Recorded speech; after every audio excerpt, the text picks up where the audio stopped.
Please teach my child not to hate me for my poverty. No matter how many times I tell this story, my skin still crawls. It was a mother who said these words. The mother of one of our students. She stood up in a room full of parents and she pleaded. That single line changed everything about our school. It was 2023. We had already built 4 schools around the world, and we were in Kenya, our largest, the first on earth offering the International Baccalaureate free of charge to vulnerable students in a slum. Everyone told us it couldn't be done, but we did it anyway. And we were, quite frankly, very pleased with ourselves. Until that moment, that is.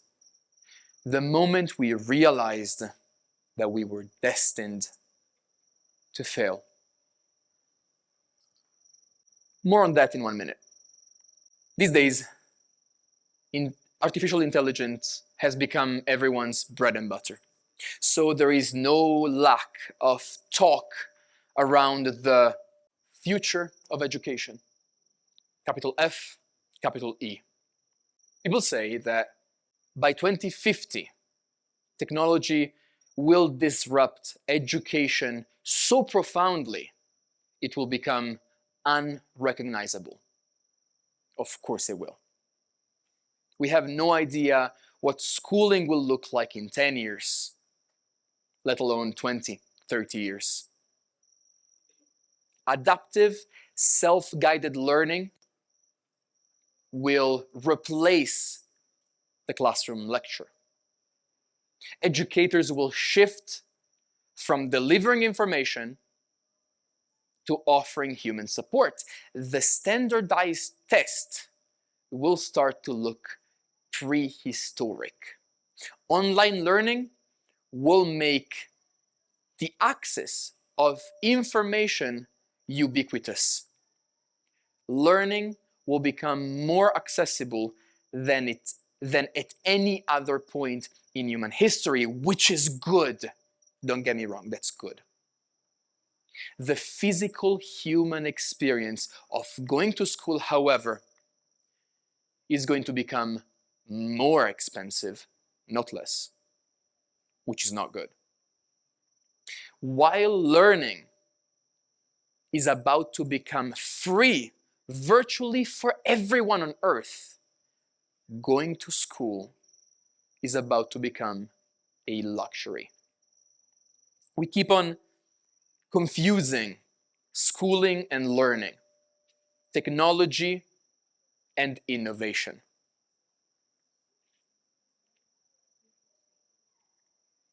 People say that traditional schools teach nothing of practical value in the modern age. And while that may be true, when you ask them, what should we teach instead? The answer is things like filing taxes, prompting AI, or adulting, whatever that means. All these things teach the what's and the how's of life. Almost nobody is asking why. Why do we go to school? Why should we keep going to school in a world where a machine can answer nearly any question you ask it? Here's my answer. A machine can give you every what and every how and can only get better at both. A machine will never be able to answer why. And that's because why is not information. Why is something you earn. And you earn it by falling. By falling and deciding to get back up and then choosing what that fall meant for you. No model on earth has ever experienced loss. No model on earth will ever know what it feels like to fail a class, to bury someone it loved, to survive a war, to forgive someone who hurt it. So no model on earth will ever be able to teach any why worth learning. And that brings us right back to that moment, to that mother and that child, and the request that changed our lives. Because our students were disadvantaged, we had focused so much on offering them the best possible service, on building the best possible school, that we forgot to ask ourselves a simple question: what do we expect in return? They were growing into leaders, sure enough. They were capable, sharp, articulate. But what kind of leaders? What kind of leaders were we raising? When we asked ourselves this question and we found out, we were shocked. We were raising the unethical kind, the uncaring kind, the entitled kind, the undeserving kind. Because our students are vulnerable, we let the bar come down instead of up. Because they had suffered, we wanted them to be comfortable. We treated their imperfections, the very scars that hardship leaves behind, as things to pity, not things to build with. We thought we were being kind. We were being condescending. And we did them a great disservice. I know today, a great disservice by thinking that hardship excuses a person from having to be decent. In our pursuit to be great, we had forgotten to be good.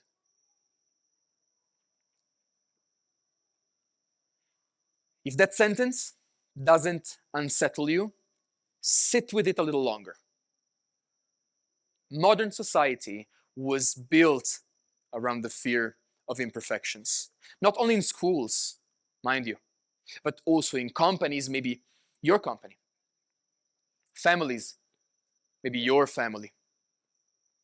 Everything needs to appear as intact as possible, because anything that is flawed terrifies us. In school, that's the standardized test, flattening every child into a percentile. On social media, it's the quiet delete of a post that didn't perform as you expected. In companies, it's the resume gap, treated like a crime scene instead of life. And in families, it's the annual group picture, where big fake smiles hide all the poison and the lies and all the things we don't talk about. I call this the perfection industry. It's why AI is so popular. Not because it solves problems, but because we'd rather be right than be human. In 2023, we realized that we were feeding the monster even without wanting to. So we stopped. We took a long, hard look into the mirror, and we decided to rebuild our school to become the opposite of that industry. Please teach my child not to hate me for my poverty. That's where we started from. From the shame of something you would want erased. And why? Why are we taught to kill off who we were in order to become who we want to be? What if the scars that we so deeply hate not only made us human, but special? Now, I'm not going to stand here and say, what doesn't kill you make you stronger, or that trauma is ever a good thing. It's not. Of course it's not. We shouldn't romanticize pain. We shouldn't reject it either. Pain is part of the human condition. We suffer, we fall. Sometimes we're the ones to blame, and sometimes it just happens to us. We all bear scars. All of us around the world. Some of us small ones, and some of us big ones. Now, what are we going to do with them? Conceal them like they never even mattered? Or show them off proudly, not as victims, but as veterans? Show them off like art and make them shine in the sunlight. Look around the world. This is not an empty promise, it's not a theory, it's history. Steve Jobs. Steve Jobs was pushed out of the very company he had founded after a boardroom fight his own ego and management style caused. 10 years later, he went right back to build his greatest era. That shows you that even self-inflicted falls can become foundations. In Kenya, Wangari Maathai was mocked, beaten, jailed for planting trees.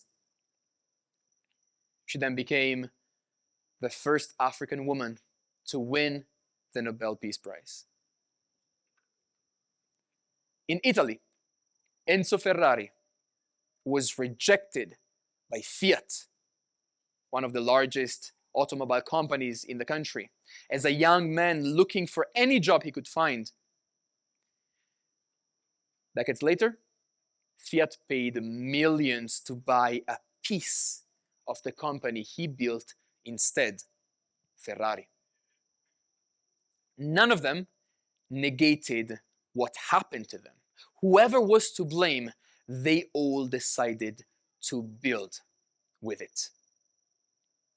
From the ashes of our failure, we created something that we call the pedagogy of the unconquered.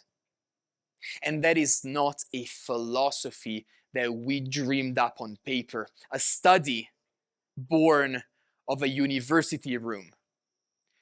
It's a method, and we trialed it here on the ground. We made mistakes. We risked failing. But we did so in public for everyone to see. So why? Why do we go to school? And why will we always keep on going to school? Our answer is straightforward. Not to train perfection, but to champion humanity. How? One goal: ethical leadership. We teach our students to love themselves and love one another and love their past and their scars and their cultures and their roots and their communities, and to do something practical to protect them, to uplift them. Two traits: self-worth and self-discipline. Self-worth is the knowledge that you matter. and self-discipline is to act like it. 3 elements: the mind, the hands, the heart. The mind is to understand. The hands is to build something with that understanding. And the heart is to know why you're building, is to know what for. 4 pillars: a school so beautiful it feels like home. The student and not the syllabus as the center of gravity. A teacher who is a mentor before anything else. And a community of free thinkers and not worker bees. 5 habits. Teaching concepts, not just facts. No homework, schoolwork. Assess what students can do, not what they can recite. Treat mistakes as data, not as verdict. Facilitating, not lecturing. 6 pledges. That's the answer to one of those questions. What do we expect from our students? What do we expect in return? We want our students to be loyal. We want our students to dare. We want them to serve. We want them to be just. We want them to be free. And finally, 7 characteristics. Critical thinking, emotional intelligence, self-management, grit, social intelligence, entrepreneurship, and integrity. We believe these are the skills of the future. And because we believe that so profoundly, we value them and we grade them on the same level as English, mathematics, Kiswahili, and science. That, we believe, is a school that can never be outranked by AI. And the results of our approach are right here today for all of you to see.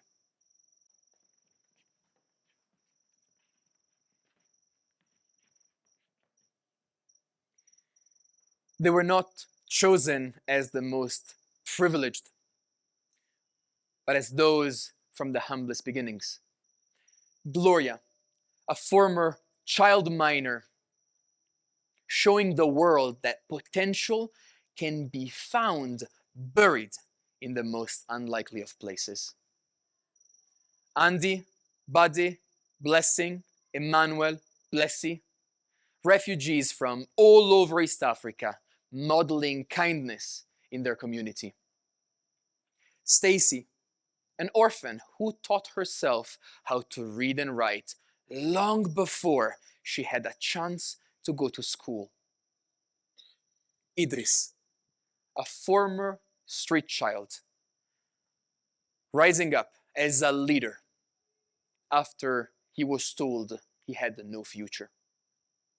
And Regan, turning grief into purpose, coding software to help his community. All of them are here today as TEDx speakers, not because they erased their past, but because they built from it. We didn't try to change them or excuse their behavior. We accompanied them towards embracing their scars. No more shame, no more hiding. Because whether we like it or not, purpose is born from pain. It is forged in blood and conquered with pride. Here is a claim you can hold me to. By 2050, the greatest educational breakthroughs in the world will not come from the Silicon Valley or from Scandinavia or from any of the countries we were trained to look towards. They will come from refugee camps and war zones and slums, not despite, but because of what happens there. Machines will keep on improving on the what's and how's. That's okay, let them. They will never get the whys of human nature. That's the whole point of being us. The future of education is not perfecting the child to compete with technology. The future of education is in our imperfections. So here is one tool, one practical tool I want to leave you with today. Something you can use in your life actually this week. Stop asking whether the person in front of you, be it your child, your new hire, the difficult one in your community, is ready for you. Ask yourself whether you build a place that is ready for them. And then ask yourself the harder question underneath it. You're demanding excellence, but are you excellent? You're asking them to be good, but are you good? Thank you.